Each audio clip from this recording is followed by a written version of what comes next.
Enquanto estávamos aqui adorando, eu pude perceber uma unção que quebra jugo.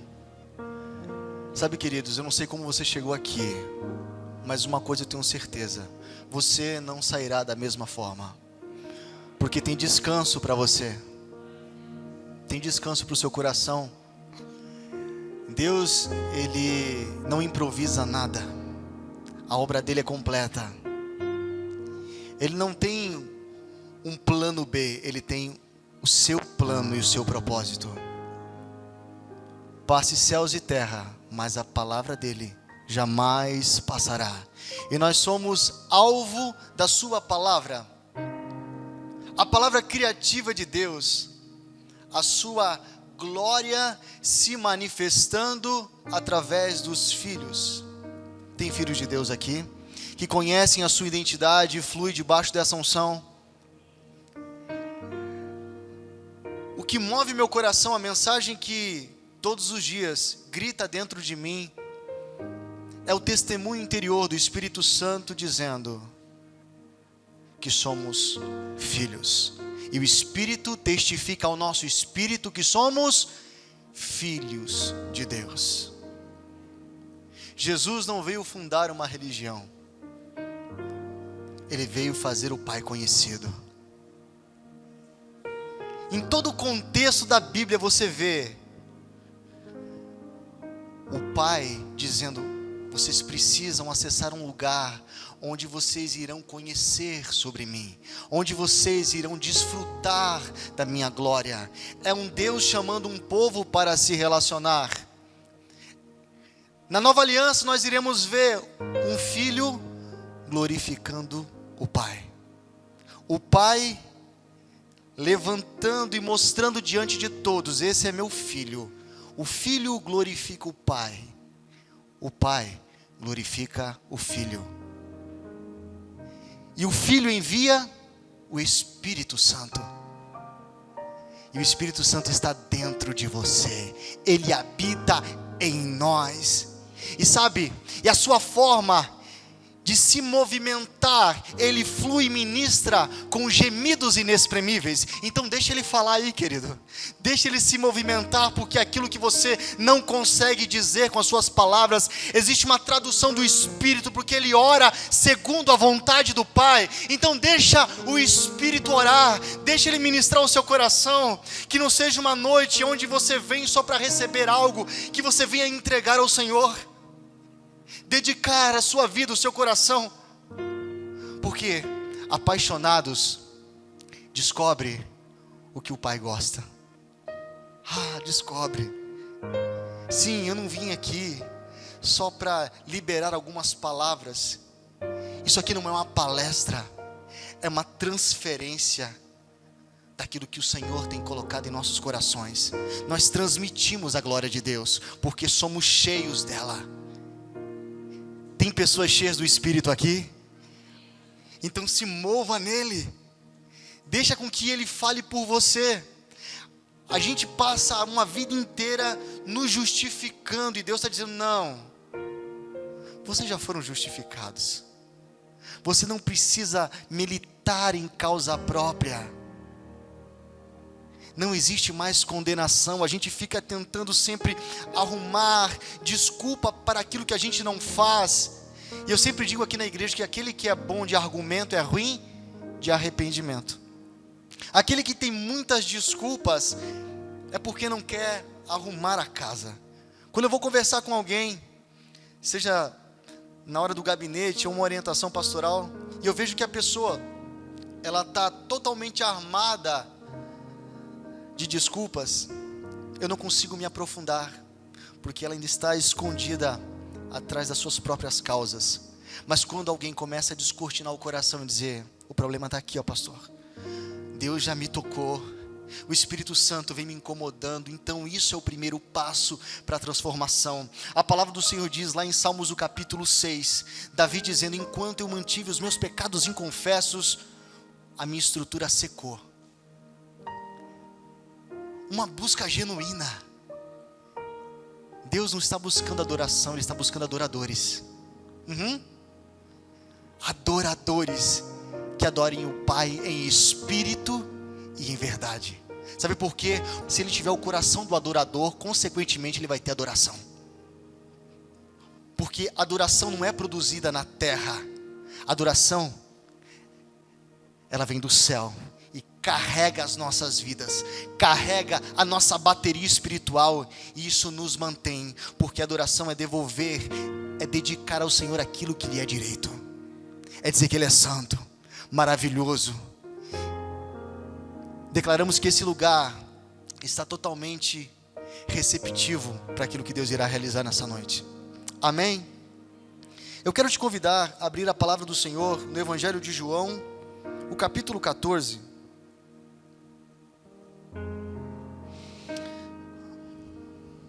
Glória a Jesus.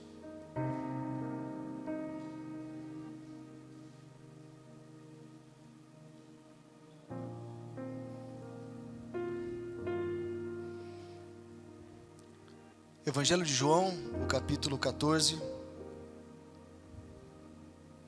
Nós iremos ler a partir do versículo 1. Diz assim: não permitais que o vosso coração se preocupe. Credes em Deus, crede também em mim. Na casa do meu Pai há muitos aposentos ou moradas. Se não fosse assim, eu teria dito a vós. Portanto, vou preparar-vos lugar. E quando eu me for e vos tiver preparado um lugar, virei de novo e vos levarei para mim, a fim de que onde eu estiver, estejais vós também. Vós sabeis para onde eu vou. E conheceis o caminho. Indagou-lhe Tomé: Senhor, não sabemos para onde vais. Como poderemos conhecer o caminho? Assegurou-lhes Jesus: eu sou o caminho, a verdade e a vida. Ninguém vem ao Pai senão por mim. Senhor, eu te adoro. Tu tem o meu coração, a minha vida. Eis aqui a tua igreja, Senhor, sedenta por mais de ti. Queremos ouvir a tua voz. Vem e realiza a tua vontade em nós.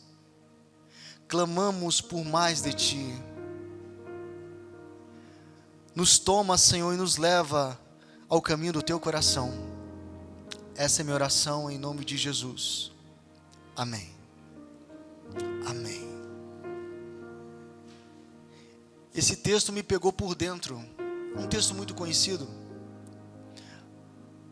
Mas muitas vezes a gente não para retirar os valores das palavras que Jesus está ministrando.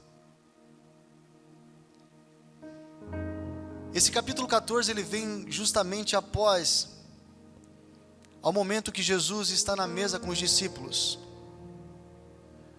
Ali no capítulo 13, ele lava os pés dos discípulos. Naquela mesa de comunhão, ele revela que dentre aqueles discípulos algum iria traí-lo. Ele também aponta Pedro como aquele que iria negá-lo. Então imagine a comoção desse ambiente. Imagine o desespero dos discípulos. Jesus também estava dizendo que logo não estaria mais com eles. E para eles era inconcebível não ter mais a presença física de Jesus, porque eles não teriam mais um norte. Eles achavam que iriam ficar perdidos, e agora o Mestre não estará mais conosco. Sabe, queridos,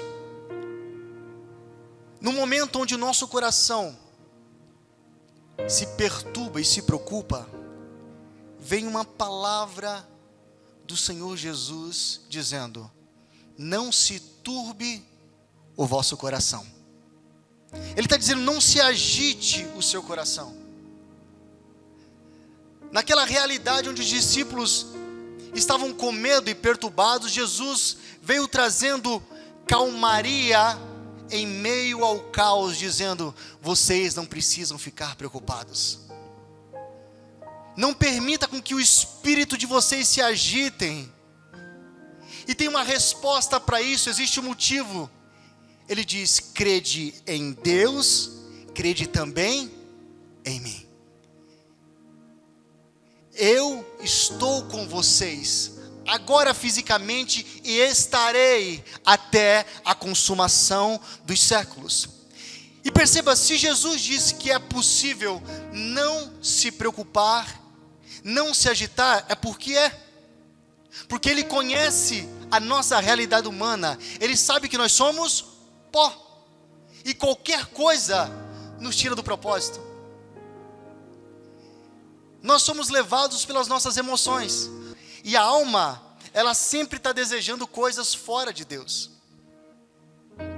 Jesus vem trazer esse acalento ao coração dos discípulos, dizendo: vocês não precisam ficar amedrontados, só creiam naquilo que eu disse a vocês, creiam naquilo que o nosso relacionamento está ministrando, porque quem tem relacionamento, quem tem intimidade, sabe por quem espera.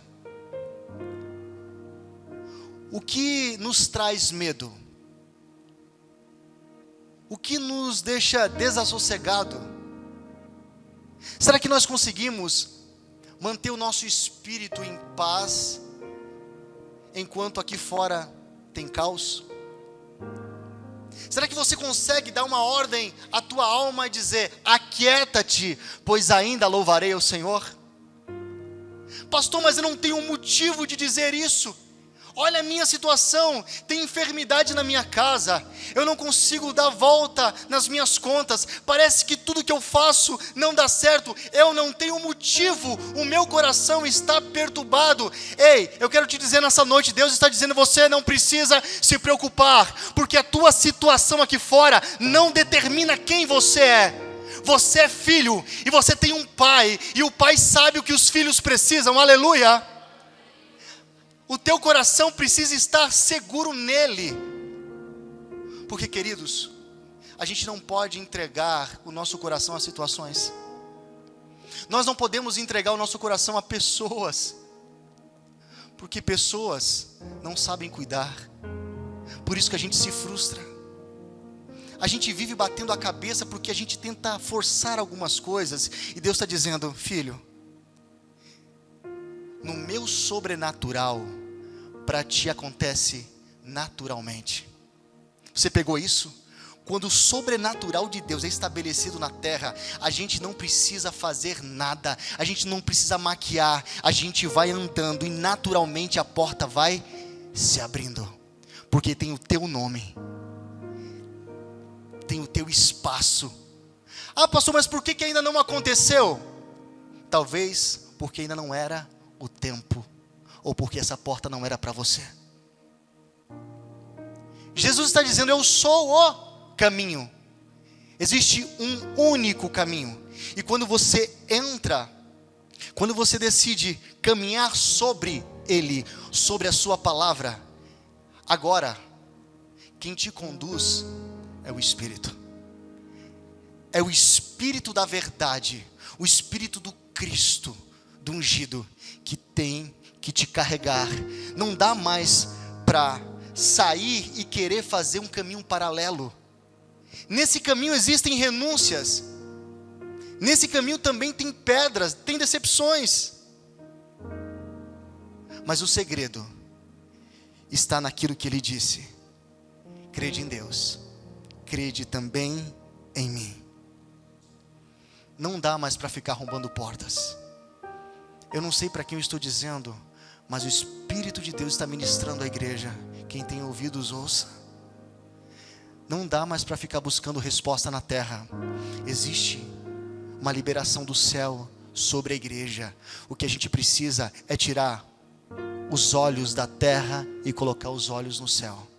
Levanta, eleva os teus olhos para os montes, de onde me virá o socorro? O meu socorro vem do Senhor, que fez os céus e a terra. Ei, queridos, existe um modelo correto, é céu e terra, tudo está pronto aonde? No céu. O que a gente precisa manifestar na terra. Hebreus, o capítulo 11, diz que o visível foi feito a partir daquilo que é invisível. Tudo que nós vemos foi feito a partir de realidades do céu, daquilo que nós não enxergamos. E o que é fé? Fé é você entender que por mais que você não tenha em suas mãos, por mais que você não esteja vendo, o seu espírito já alcançou a certeza que é teu e que nada pode mudar aquilo que Deus disse. Você já alcançou, e se você alcançou, agora você dá um governo à tua alma dizendo: pare de gritar, porque eu já tenho certeza sobre as realidades do céu. Para a alma de se agitar dentro de mim, não se turbe, porque eu já tenho a certeza daquilo que o meu Senhor disse. Você sabe o que Ele tem falado sobre você? Você sabe que o Espírito está ministrando sobre você? Realidades visíveis foram criadas a partir de realidades invisíveis. Então eu posso entender que tudo que nós precisamos, ou ainda poderemos receber, já está pronto. Aleluia? Já está pronto. O que eu preciso fazer então, pastor? Acessar. Como eu vou acessar? Rompendo com a apatidão, rompendo com a mornidão, com a falta de fé, porque fé não vem você de joelho orando e pedindo: Senhor, me dá mais fé. Não, a fé vem pelo ouvir, e ouvir a palavra de Deus.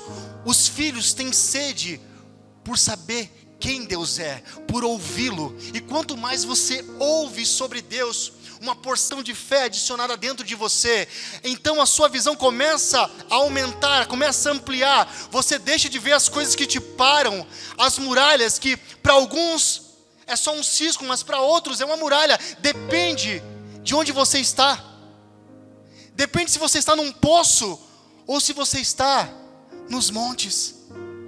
Deus está chamando um povo e transicionando uma visão para que a gente possa entender que as coisas não estão sendo feitas, já estão prontas. Agora eu preciso, pela fé, materializar na terra. A cura, a vida, aquilo que você precisa e ainda vai precisar, já está pronto no teu Deus. Então entra nesse ambiente de maturidade, onde você não leva as suas queixas, mas você leva o seu coração. Esse é o nosso problema, nós apresentamos queixas. As queixas nos fazem murmurar, porque queixa é a beira da murmuração, é o próximo estágio. Agora, quando você entra mesmo quebrado, dizendo: Senhor, eu não sei o que está acontecendo, mas Tu sabes, e eu creio que nada foge do Teu controle, então eu me submeto à Tua vontade e quero interagir com o processo, pois eu sei que todas as coisas estão cooperando para o meu bem, e isso que está acontecendo está me trazendo mais experiências para que eu possa Te conhecer, e não somente de ouvir falar. Eu quero Te ver. É como Jó: Senhor, eu Te conhecia de ouvir falar, era de longe. Hoje os meus olhos Te veem. Por quê? Porque as experiências aproximaram Jó da glória de Deus e da vontade de Deus. Tudo isso que está acontecendo, eu disse no começo do culto aqui, a leve e momentânea tribulação produz em nós um eterno peso de glória. Aquilo que você chama de pesado, o Senhor diz que é leve, que você pode carregar. Aquilo que você acha que não tem fim, Deus está dizendo, é momentâneo. Espera, filho, espera, porque o deserto, ele tem um começo, mas ele também tem um fim. E sabe, não existe um lugar que Deus mais se revelou ao seu povo do que no deserto.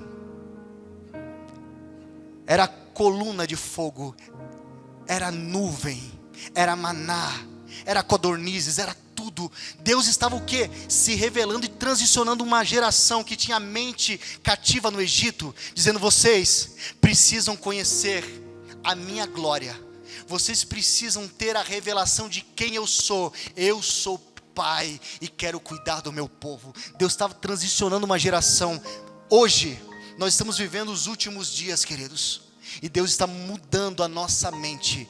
O renovo da mente é Romanos 12, não vos amoldeis, não se molde no costume do Egito. Você não precisa viver o Egito, você não foi gerado no Egito, você foi gerado no reino. Então viva os valores do reino. O Egito aprisiona, mas o reino de Deus te liberta.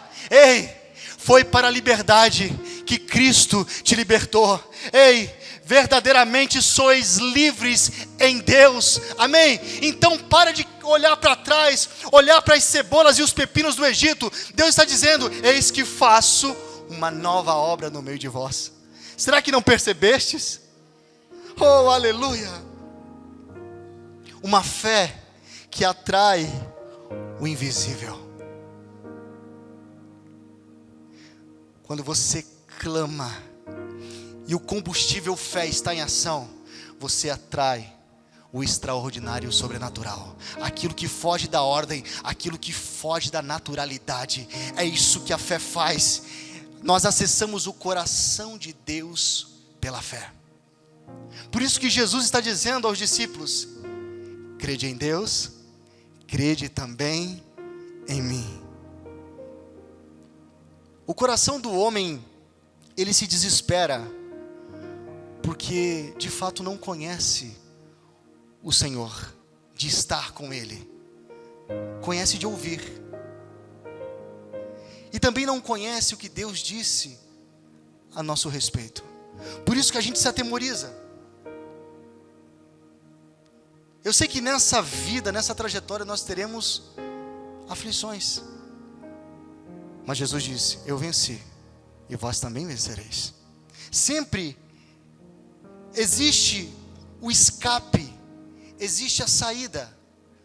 Nós colocamos um ponto final e o Senhor está dizendo: tem uma vírgula aí, tem mais história. Quem mandou você colocar um ponto final naquilo que eu ainda estou realizando? E sabe, queridos, conhecer a Deus nos faz viver de acordo com o seu coração. Jesus, em Mateus, no capítulo 16, ele chega para os discípulos e diz: quem os homens dizem que eu sou? Uns disseram: eles dizem Jeremias, Elias ou algum dos profetas. Então Jesus, ele tem aquilo que lá fora estão dizendo. Ele disse: e vocês, quem dizem que eu sou? Perceba, são duas perguntas distintas. Primeiro, é quem não tem relacionamento. O que os homens dizem ao meu respeito? Eles respondem. Jesus está fazendo uma escuta com os discípulos. Depois que ele sabe o que os homens dizem sobre ele, agora ele fala para os discípulos que tem relacionamento dia a dia com ele. Vocês, o que dizem sobre mim?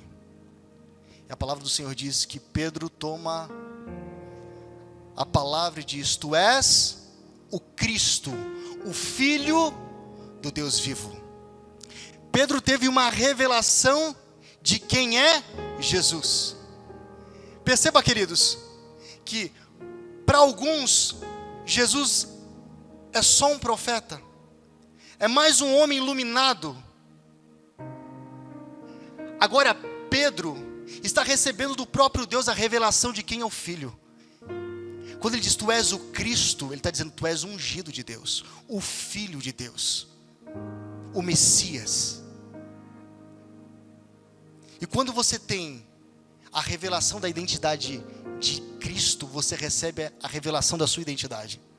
Naquele mesmo momento, também Jesus diz: bem-aventurado és tu, Simão Bar-Jonas, filho de Jonas.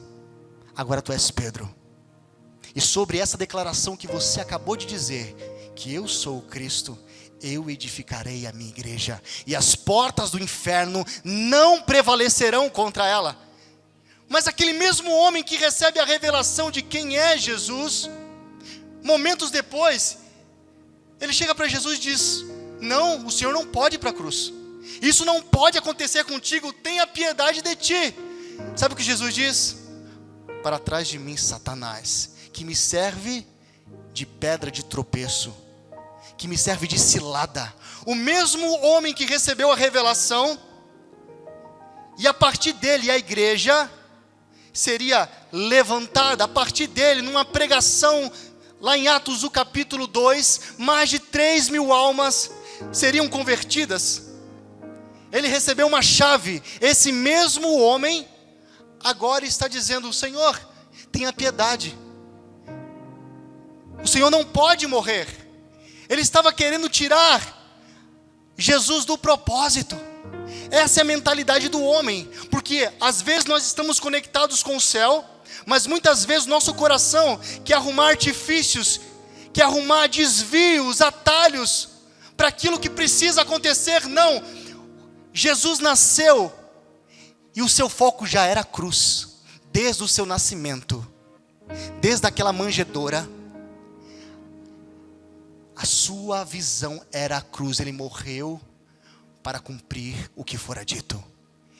Ele morreu e ressuscitou, para que hoje nós tivéssemos vida. Então perceba algo, queridos, isso que me chama a atenção, porque às vezes nós estamos como Pedro, recebemos a revelação, estamos no processo de conhecer ao Senhor, mas momentos depois nós estamos servindo de pedra de tropeço. O que nós somos? Uma pedra de edificação ou pedra de tropeço? Depende do que sai da nossa boca, e depende de como está o nosso coração. Jesus nunca disse que ia para o céu. Você já viu em algum texto bíblico Jesus dizendo que ia para o céu? Ele disse: eu vou para o Pai. Eu vou para o Pai. Jesus estava mostrando aos discípulos que a sua presença não se limitava àquele corpo. Jesus estava transferindo sobre os discípulos um coração e uma vida que não é momentânea, algo que não passa, algo que não muda. E Jesus disse: eu vou preparar-vos um lugar. Jesus não é um pedreiro que subiu lá com a colher de pedreiro, com cimento, e está preparando uma casinha. Não. Quando ele fala: eu vou preparar-vos um lugar, ele estava falando sobre o seu sacrifício, sobre a sua morte e a sua ressurreição. Porque desde Adão, o caminho estava rompido, estava quebrado, é como se fosse uma ponte. O pecado arrancou o homem de Deus. Jesus, ele veio ligar, ele veio nos trazer vida a partir do Espírito, queridos. Jesus, ele veio conectar o homem a Deus novamente, porque desde o princípio, o que Deus queria era uma família. Ele colocou o homem no jardim, com o propósito de se relacionar com ele como família. Mas quando o pecado entrou no meio disso, o homem saiu da posição de filho e começou a viver como escravo. Antes, a terra não produzia erva daninha, abrolho, mas depois do pecado, ela começou a produzir coisas fora da sua natureza, e o homem passou agora a cultivar aquilo que crescia. O homem passou a ser cultivador das suas próprias mazelas, daquilo que ele mesmo plantou. E a morte do Senhor e a sua ressurreição trouxe para nós um novo e vivo caminho. Nos deu um novo acesso. Se o acesso estava rompido, agora em Cristo, nós somos o quê? Uma nova criatura. Diga comigo: eu sou uma nova criatura. Ei, nós nascemos do Espírito, queridos. Então, nós entramos no novo e vivo caminho, porque o caminho antigo estava desgastado. Não nos levava ao Pai, nos levava a um jardim, onde o homem, ele mesmo plantava, e ele mesmo colhia fora do propósito, porque no jardim do Éden, no lugar da presença, sabe o que acontecia? O homem, ele primeiro colheu aquilo que Deus plantou, para que depois pudesse replantar. Todas as vezes que nós queremos usar nossa força para plantarmos aquilo que está no nosso coração, você vai colher segundo a natureza do teu coração. Mas quando você colhe de Deus, querido, a semente é pura, então você replanta a partir daquilo que Ele liberou. Aleluia! Glória a Jesus! Ele é o único caminho, o único acesso à glória de Deus. E sabe, algo que precisa ser gritado a todo mundo. Essa é uma mensagem evangelística. Se tem uma palavra e uma mensagem que você precisa liberar a todos, é isso que Jesus disse: na casa de meu Pai há muitas moradas. Comece a falar para todas as pessoas que estão à sua volta: na casa de meu Pai há muitas moradas. Ele está dizendo: lá tem lugar para você, se você quiser. Essa é a mensagem evangelística, dizendo: filho, você precisa descobrir quem é em Cristo.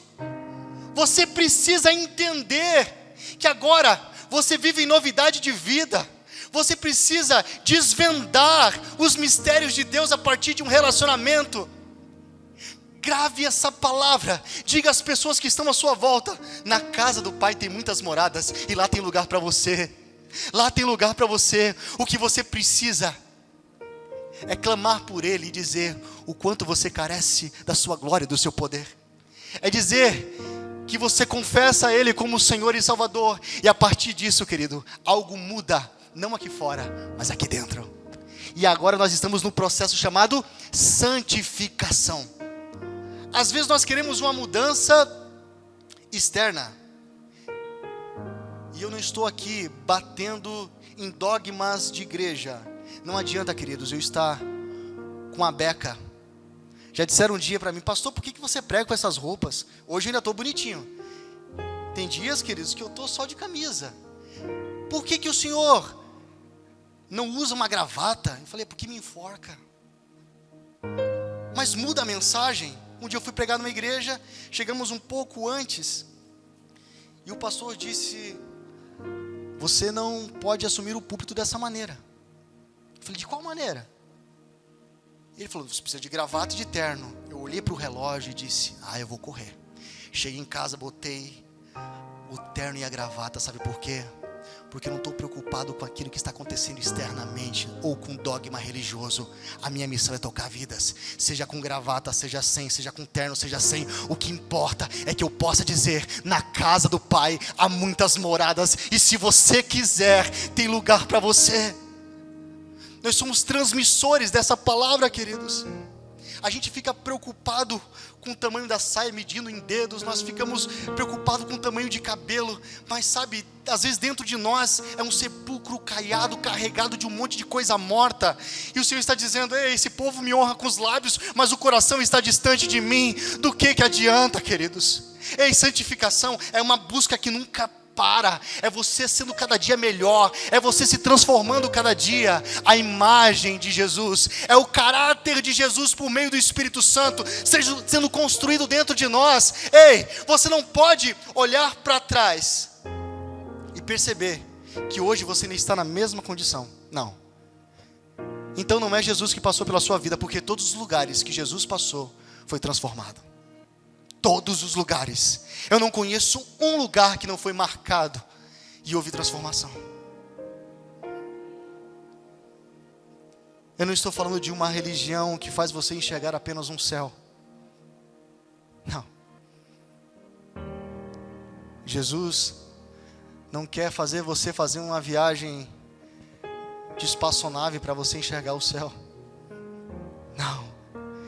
Ele quer te levar ao Pai. O texto diz: ninguém vem ao Pai se não for por mim. Ele é o caminho de acesso. Eu estou falando do Deus Filho que se fez carne para morrer em meu lugar, que nos libertou da morte e do inferno e preparou-nos um lugar na casa do Pai. Jesus não veio para a religião, Ele veio restaurar o propósito. Que propósito, pastor? Nos fazer família de Deus. Você entende isso? Restaurar o propósito. Tudo que Jesus fez era para que se cumprisse a vontade de Deus. Ele diz: eu não falo de mim mesmo, eu falo do que ouço meu Pai dizer. E o exemplo do relacionamento do Cristo deve ser a forma de como nós nos movemos. É buscar a cada dia saber o que o Senhor quer de mim, o que Ele espera de mim. Por isso celebra, querido, você é filho. Celebra a tua herança. Sabe, a gente tem dificuldade de entender a graça. Sabe por quê? Porque não nos custou nada, mas não é porque não nos custou que não teve um custo. O custo foi todo de Jesus e o preço foi de sangue. Mas como pra gente não precisou adquirir nada, ou não precisa juntar nada, a gente trata muitas vezes a graça como algo secundário. E eu quero te dizer, pela graça sois salvos, mediante a fé. Isso não vem de vós, é dom de Deus. Graça é favor de Deus na pessoa do Filho. Ele enviou o seu Filho. Ah, pastor, mas eu conheço esse texto, João 3,16. Ei, você conhece, mas você vive isso? Você respira isso? Significa, queridos, que quando você recebe o toque do Senhor, isso não pode ficar somente em você. Você precisa ministrar com todo o seu pulmão, com todas as suas forças, dizendo aquilo que o Senhor realizou. E quando você entende sobre a graça, você sabe que a graça não é um cheque em branco para sair pecando. Ah, por quê? Tem perdão para tudo. Sim, o sangue de Cristo nos purifica de todo o pecado. Nós cremos e vivemos isso, mas entendemos que aquele que vive por graça, agora vive para entregar tudo ao Senhor. Sim, porque para que nós fôssemos salvos, não nos custou nada, mas para que a gente viva o reino, irá nos custar tudo. Você está disposto a entregar tudo? Você está disposto a realmente dizer: Senhor, eu não tenho mais nada, nada mais tem sentido, o que eu quero é a tua glória, o que eu quero é te ouvir. Jesus é suficiente para você? Ele te completa? Porque se depois que nós temos o conhecimento de quem é Deus, ainda nós estamos correndo atrás de coisas ou pessoas, tem algo de errado. Porque se eu sou completo em Jesus, eu não preciso de mais alguma coisa para me tornar feliz. As pessoas hoje estão correndo atrás de um sentimento, ao invés de estarem mudando de vida. Essa é a grande diferença. Porque hoje o que eles chamam de alegria é euforia. Tudo fora de Deus é euforia. Agora o que Deus tem para nós é alegria, e alegria no Espírito Santo. Porque o reino de Deus não é comida e nem bebida, não são coisas perecíveis, mas paz, justiça e alegria no Espírito Santo. É isso que o Senhor tem para nós. Então eu preciso entender, se eu sou completo em Jesus, eu não preciso mais de outra coisa, eu não tenho mais espaço para outra coisa. Se Ele é tudo em você, então, queridos, aquilo que tenta entrar, você diz: não tem mais espaço, porque o Senhor me completa, a graça dEle me completa. E se a gente ainda está buscando coisas fora de Deus, significa que nós tratamos Jesus somente como meio e não como alvo. Preste atenção, não perca a concentração. Se a gente está buscando alguma coisa fora de Deus, é porque nós temos tratado ainda o Senhor como o meio e não como o alvo. O que Deus é para nós? É o meio de conseguirmos alguma coisa ou o alvo da nossa vida? o alvo da nossa vida. Precisamos entender onde nós estamos, porque se sempre temos que ter outras coisas, se sempre precisamos de ter ou pessoas à nossa volta, ou tá recebendo palavra. Tem gente que todo domingo quer receber uma palavra. Ah, pastor, o que tu tem para mim hoje? Eu falei, não tenho nada. Vamos orar, deixa Deus falar. Ah, eu quero uma revelação, vai buscar em Deus. Ah, pastor, ora por tal pessoa. Você já orou? Nós precisamos transicionar a mente de uma geração que está se movendo em maturidade e que está se colocando na brecha. Não é transferir as coisas. Aqueles que são completos em Jesus estão transmitindo a natureza do Cristo. Então cada dia se libere e diga: Senhor, Tu és tudo em mim, eu não preciso de mais nada. Ainda estamos apegados a um lugar na terra, conquistar coisas. Por isso que nós não conseguimos desfrutar da graça. Quanto mais visível na terra você se torna, menos visível no céu você se encontra. Porque a realidade é que diminua eu e que o Senhor cresça, que eu desapareça e que a glória dele seja vista através de mim. Esse é o processo de santificação. Cada dia as pessoas veem menos do Alicélio e mais de quem é o Senhor. E nós vamos crescendo nesse ponto. Nessa noite ele está dizendo: a minha graça te basta. Jesus está dizendo: a minha graça te basta. Filipenses capítulo 4, versículo 11 diz assim: não vos declaro isso por estar necessitado, porquanto aprendi a viver satisfeito sob toda circunstância.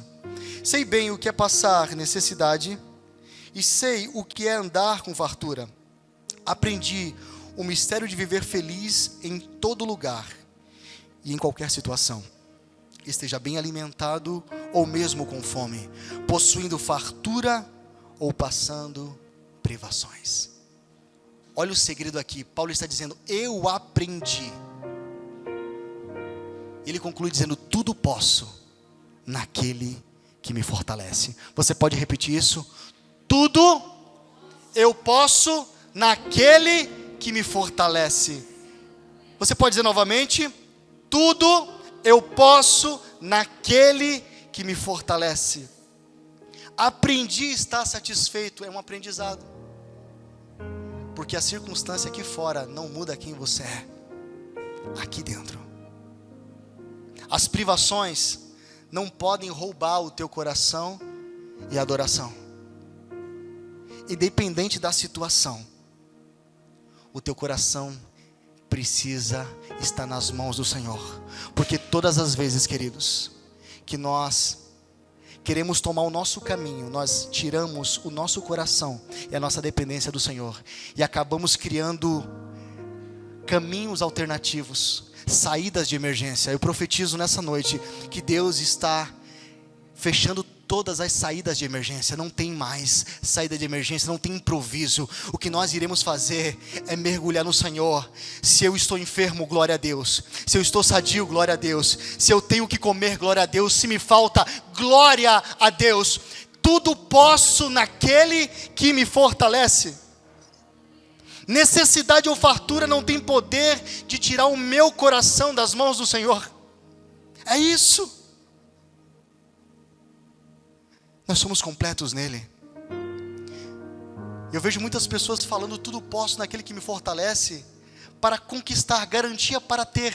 Não, Paulo está dizendo: ei, eu já passei muitas coisas. Eu não estou escrevendo a vocês porque eu estou necessitado, não. Eu já tive privações, eu já sei o que é viver na bonança. Eu já tive passando vontade de comer algumas coisas, já tive sentado em palácios. Tudo posso naquele que me fortalece. Esse é o sentido. Ele sabe estar glorificando na bonança e na necessidade, na falta e na fartura. Está dizendo que o poder de Deus na vida dele fortalece ele para que ele possa enfrentar todas as adversidades, todas as situações. Eu profetizo, querido, que Deus está fortalecendo o seu coração para aquilo que há de vir. Todas as situações já estão no Senhor e já tem livramento para você. Ei, o livramento de Deus não está sendo preparado, já está preparado. Então Ele te levanta nessa noite e diz: filho, vem provar de quem eu sou. Vem provar do meu amor. O teu coração está nas minhas mãos, diz o Senhor.